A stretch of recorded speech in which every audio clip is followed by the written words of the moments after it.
We're going. We're on. Are we on? We're on. We're on? Okay, we are here at the Lamppost Coffee Roasters. I'm super excited to introduce you to Val, the coffee maven. I think you're really going to love her story. Good morning. Good morning. Good morning. Yeah, so my family was the starting point, and then You were a nurse. I was a nurse. Yeah, I was a nurse before I got into coffee. I did that for 24 years, and then my husband was like, "You need to. It's time." I've always wanted to own a cafe. So once the kids were all grown, he said you should start pursuing that. So I began doing the trade studies. Yeah. I married an engineer. I had to learn about a trade study, and then he asked me, "Who's going to roast for you?" I was like, "Oh, that's a good question."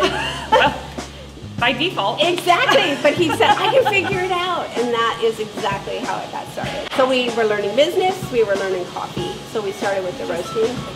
The whole baby and being like the white noise and Yes. you know, all that. And I just Yes. think it's just such a good story. And I think that one of the things that I really love about our area, like I was telling you, is that we just have family owned, a lot of local small businesses, and you support local, you are local, your family's behind it. And And so we have 3 children, and all of them are involved in one way or another. Our oldest daughter moved to Texas, but she is responsible for the initial graphic design of my logo and lettering. She created it. Over the years, we've actually hired then graphic artists who cleaned it up. So when her kids started being born, they would come and hang out because we would roast. We converted half of our garage into a roastery or a food processing plant and went through the whole process with the Department of Agriculture. So it was an official food processing plant, and we could begin selling our coffee. And then Carrie, our daughter Carrie, she's here today. She and her husband Chris are super involved now and have been. Well, actually they both work for us. Chris, myself, Jeff, and our barista, who's also now a roaster, Felix, are the ones who can roast. So through that whole process, every time then, once they got married, they started having kids, they would all come over, especially Carrie's littles. They would be there, and so in the womb, they would hear what you just heard, or what you heard with the roaster, and that became a very comforting sound to them. So they all would be in that process. So after they were born, they would hear the beans, they would hear the roaster. You know, it was just one of those most calming things to them. Sticking with the family, the Guatemala is a woman producer. And so she took over her family farm when she was like 19 or 20. But the thing to remember about coffee is it's not just about what you're tasting and enjoying in here. There's a family on the other end of it. So when I think about Maria Ana Ortega and her family, they too are making a living. You know, so we sometimes fuss over a $6 cup of coffee. But there's a family producing this amazing product, and it is agricultural. It takes a lot of work and a lot of care. And so it's a multi-year process for this family to get it to where we can brew it. And so one of the things that's important to us, because of the family that puts so much time and energy in on the other end, is that we care for it all the way through the process. Because you can ruin this in the last 60 seconds. So the wait on these baristas to brew a good cup of coffee is huge. All right, I'm about to go make a cup of coffee. I used to be a barista when I was a kid. My first job was a barista. And I'm gonna see if it's like riding a bike. Pick it right back up again. No, it doesn't look like your espresso machine, does it, that you're used to? The beautiful thing about it is all buttons, it's programmed. So we know what our recipe is, and we program it. Putting out the right coffee. It'll smooth your coffee puck out. We have what the machine works. Yeah, that's so cool. Slide angle. Slide angle. Oh. There we go. Did we get it in? Nope. Okay, so hold on. There you go. There's a little angle there. Oh, got it. All right. Okay, so we're going from 1 to 2. We're 1.5 to 2 grams ounces out. Yep. So pitcher rinser, and it just rinses everything out. Everything is so automated now. I know. When you get to like 135, 136, it'll Oh, she's gonna test me. See if I can pour some art, huh? Just give us a nice. All right, let's see. Just start filling this. There you go. Just kind of give it a little. There you go. There you go. There you go. Keep coming. Fill it up almost like 3/4 of the way. All right, now take a break. You're You're gonna start pouring and get really close to the cup and just stay in the middle. We're gonna see if we can get you hard. Start pouring, pour. Don't be around and come. Now pour all the way through it and come out the top. Oh, you got an apple. I got an apple. Yes. All right, I did I'm it. really good at those too. You got it. Pineapple. Yeah. There you go, pineapple. Which is that's the symbol for hospitality. There we go.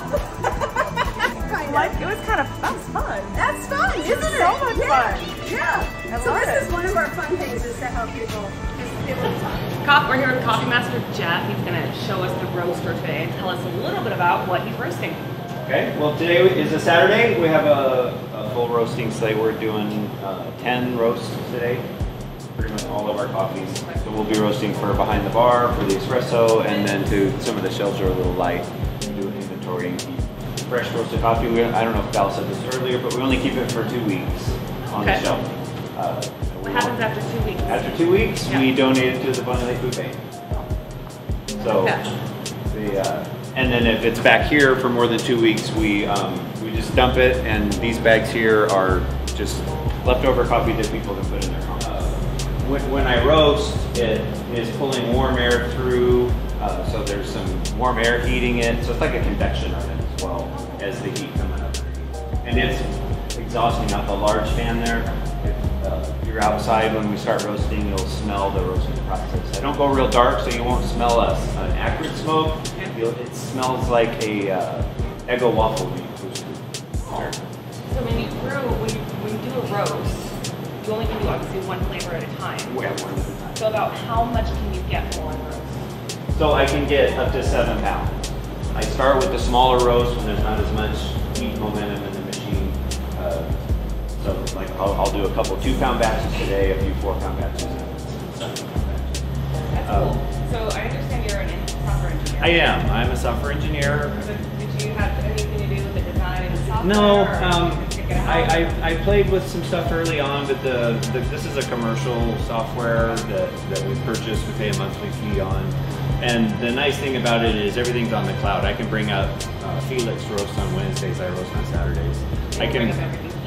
I can bring up his roast profiles on the phone and on my phone and see how he's doing, or at my work computer.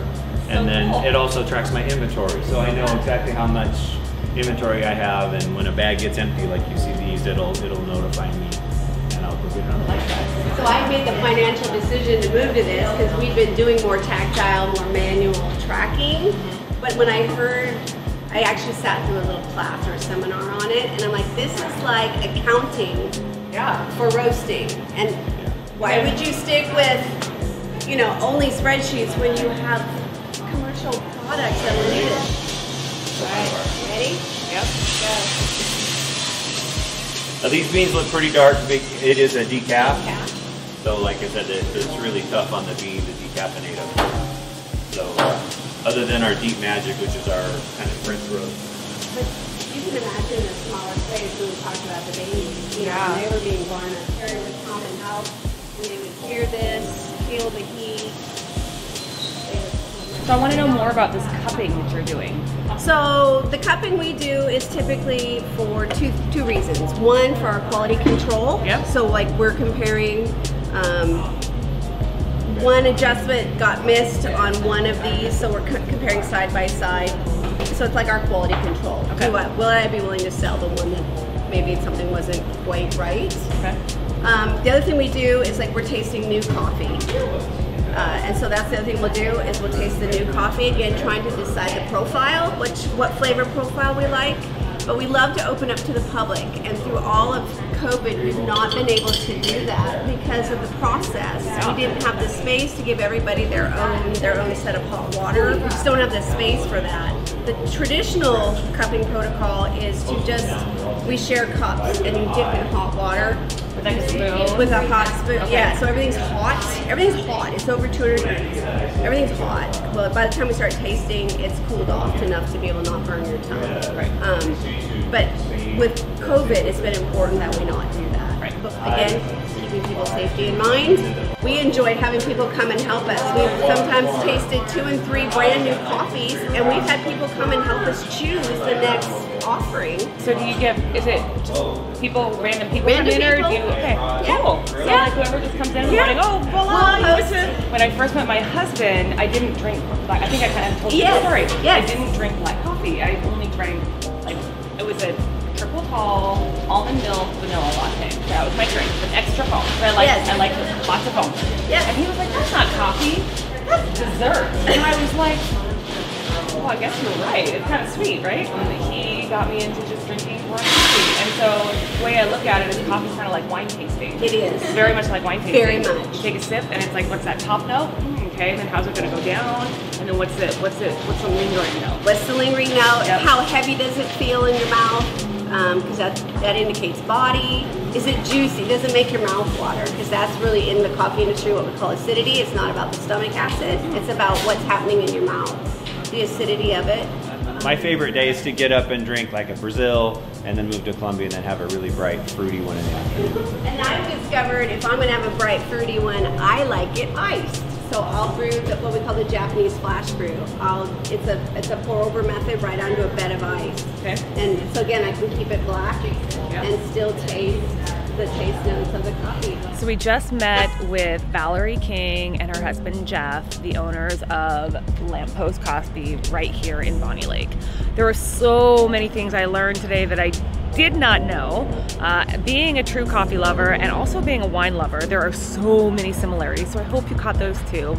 The other thing I caught was the passion that Valerie has for what she does and for family. And my favorite thing that she said today is it's not just a cup of coffee. Behind this cup of coffee, there is a family. Thanks so much for watching, and I hope to see you again soon. For more of my content, follow me on YouTube.